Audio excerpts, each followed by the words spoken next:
Hello दोस्तों। बहुत सारे स्टूडेंट्स ने मैसेज किया कि सर DSSB-JJ के रिज़ल्ट के बारे में SPA और PA यानी personal assistant senior personal assistant की कट ऑफ क्या हो सकती है और रिज़ल्ट डेट क्या होगी। तो देखिए, मैं आप सभी को बता दूं कि रिज़ल्ट इसी महीने आपका डिक्लेयर हो जाएगा। ठीक है भाई, इलेक्शंस चल रहा है, उसके बावजूद भी इन्होंने आंसर की रिलीज़ की, 2 बार रिलीज़ की, लेकिन आपने देखा कि आंसर की से स्टूडेंट्स का है ना उससे कोई लेना देना नहीं है, बिकॉज़ उन्होंने अपने आंसर दे रखे हैं कि कौन सा आंसर होगा, लेकिन स्टूडेंट्स की रेस्पॉन्स की नहीं दे रखी है ना। हमने क्या किया है भाई, हमने टेलीग्राम में एक क्विज डाला कि स्टूडेंट्स के कितने मार्क्स लगभग बन रहे हैं। तो उन्होंने हमें वहाँ पर रिप्लाई किया, जिसके अकॉर्डिंग हमने एक मार्क्स लिए हैं। ये आपके सेफ़ स्कोर रहेंगे, ये आपके सेफ़ स्कोर। अगर आपके इतने मार्क्स अभी बन रहे हैं तो ये आप सेफ़ हैं और आप डिस्क्रिप्टिव की प्रिपरेशन में लग जाइए अभी से, क्योंकि बहुत सारे लोग हैं। आपको ये भी मैं बता देता हूँ, ज़्यादा से ज़्यादा 1500 लोग, 1200 से लेकर 1500 लोग ही डिस्क्रिप्टिव एग्ज़ाम्स की प्रिपरेशन कर रहे हैं JJ के लिए। बाकी अभी लोग आराम से बैठे हुए हैं, वेट कर रहे हैं कि हमारा प्री निकलेगा या नहीं निकलेगा, प्रिपरेशन करें या ना करें। तो आप लग जाइए अगर आपके इतने मार्क्स बन रहे हैं। अगर आपके इससे प्लस माइनस यानी 5 मार्क्स अगर आपके ज़्यादा है या फिर कम है, ज़्यादा है तो ऑब्वियसली आपको करना ही है, लेकिन कम भी है तब भी आप अपनी प्रिपरेशन में लग जाइए, क्योंकि नॉर्मलाइजेशन के बाद ये चेंजेस आपको देखने को मिलेगा। देखो, इस साल हमारे पास 566 वैकेंसी है, जिसके अकॉर्डिंग मैंने एक एक्सपेक्टेड सेफ स्कोर मैंने यहाँ पर डिक्लेयर किया है। टेलीग्राम में हमारे पास जो भी रेस्पॉन्स आया था उसके अकॉर्डिंग देखो भाई, UR की जो कट ऑफ है वो 80 के आसपास जाएगी। 80 में आप ज़्यादा से ज़्यादा बहुत ज़्यादा चेंजेस नहीं आएगा, 2 से 3 नंबर, या मैक्सिमम हमने यहाँ पर मैक्सिमम लिख रखा है 5। ठीक है, बट अगर आपके 80 के अराउंड मार्क्स हैं UR कैटेगरी या फिर अदर स्टेट जो कि दिल्ली के नहीं हैं, है ना, तो वो प्रिपरेशन में लग जाएं। OBC का लिखा हुआ है, SC ST का लिखा हुआ है, EWS का, और इतने जो स्टूडेंट्स होंगे यानी कैंडिडेट्स होंगे, इतने कैंडिडेट्स को डिस्क्रिप्टिव एग्ज़ाम्स के लिए बुलाया जाएगा, क्योंकि 25 टाइम्स JJ ने लिख रखा है कि 25 टाइम्स स्टूडेंट्स को बुलाएंगे डिस्क्रिप्टिव के लिए। ठीक है, SPA PA की कट ऑफ कम जाती है, आपको मालूम होगा। तो देखो, UR की लिख रखी है मैंने 60, और बाकी आप अपना अपना देख लीजिएगा कौन सी कैटेगरी में आते हैं।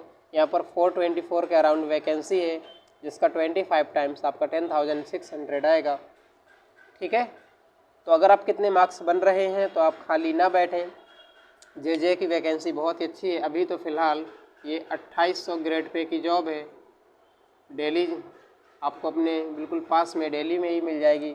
और ये जो जॉब है JJ, ये 2800 ग्रेड पे से ये बहुत ही जल्दी 40 to 100 ग्रेड पे पर होने वाली है।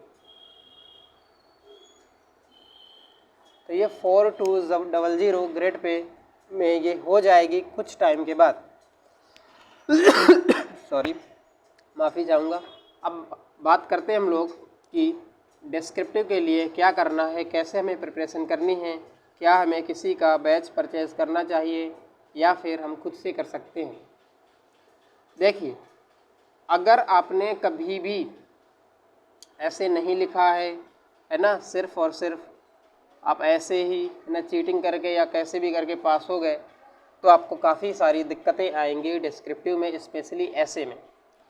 देखो,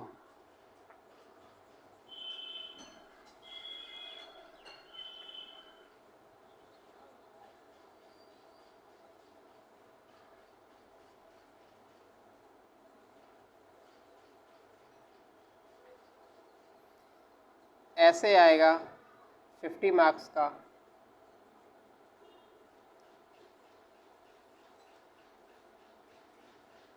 300 वर्ड्स के अराउंड आपको लिखने हैं। 300 से 10 to 20 वर्ड्स एक्स्ट्रा भी हो सकते हैं, लेस भी हो सकते हैं, चलेगा, नो प्रॉब्लम। ट्रांसलेशन ये आपका 20 मार्क्स का आएगा। इसमें अराउंड 30 वर्ड्स के आसपास होंगे सेंटेंस में, और ग्रामर आपकी आएगी 30 मार्क्स। इसी डेस्क्रिप्टिव एग्ज़ाम्स के ही आपके मार्क्स ऐड होंगे। 100 मार्क्स में आप कितने लेकर आते हैं, इसके बाद आपका इंटरव्यू होगा। कितने मार्क्स का होगा, क्या आपको मालूम है क्या? ये आपका इंटरव्यू होगा 30 मार्क्स का। ठीक है, इंटरव्यू आपका कितने मार्क्स का होगा भाई? 30 मार्क्स का। आपके प्री में कितने मार्क्स थे, इससे कोई लेना देना नहीं है। आपके प्री में, प्री आपने जो दे रखा है जिसमें कट ऑफ जाएगी, है ना, उससे हमें कोई लेना देना नहीं है, उससे हमें कोई लेना देना नहीं है। जो भी कट ऑफ बनेगी, फाइनल कट ऑफ बनेगी, वो आपकी बनेगी किससे? डिस्क्रिप्टिव एग्ज़ाम्स से और इंटरव्यू से। किससे बनेगी भाई? डिस्क्रिप्टिव एग्ज़ाम्स, और ये आपका बनेगा भाई किससे? इंटरव्यू से। ठीक है, देखिए काफ़ी सारे कोर्स के एग्ज़ाम में जो 30 मार्क्स का रहता है, बट यहाँ पर आई थिंक 50 मार्क्स का है। ठीक है, एक बार आप चेक कर लीजिएगा। ठीक है, काफ़ी सारे, यहाँ पर आपने 100 में कितने किए, और यहाँ पर 100 मार्क्स, और यहाँ पर आई थिंक 15 मार्क्स का है। एक बार अपना चेक कर लीजिएगा। ठीक है, काफ़ी सारे कोर्स के एग्ज़ाम में 30 का रहता है, बट आई थिंक जे के एग्ज़ाम में 15 मार्क्स का है। तो ये बाद की बातें हैं। और आपको ये भी मालूम होगा कि डिस्क्रिप्टिव के बाद, ये जो डिस्क्रिप्टिव होगा, इसके बाद बहुत ज़्यादा, सबसे ज़्यादा जो ज़रूरी है वो है टाइपिंग। टाइपिंग टेस्ट में ही सबसे ज़्यादा स्टूडेंट्स फेल होते हैं। ठीक है, क्यों? क्योंकि यहाँ पर 40 वर्ड पर मिनट स्पीड मांगते हैं। लेकिन अब इतना अच्छा हो चुका है कि आपकी जो टाइपिंग टेस्ट करवाते हैं, अब पेपर टू स्क्रीन नहीं कराते हैं, ये होगी स्क्रीन टू स्क्रीन। ठीक है, स्क्रीन टू स्क्रीन काफ़ी इजी है किसके कंपैरिजन में? Paper to screen. ठीक है, देखो थोड़ा सा हम आपको बता देते हैं कि ऐसे की शुरुआत कैसे करनी है, जिन्होंने आज तक कभी कोई ऐसे नहीं लिख रखा है।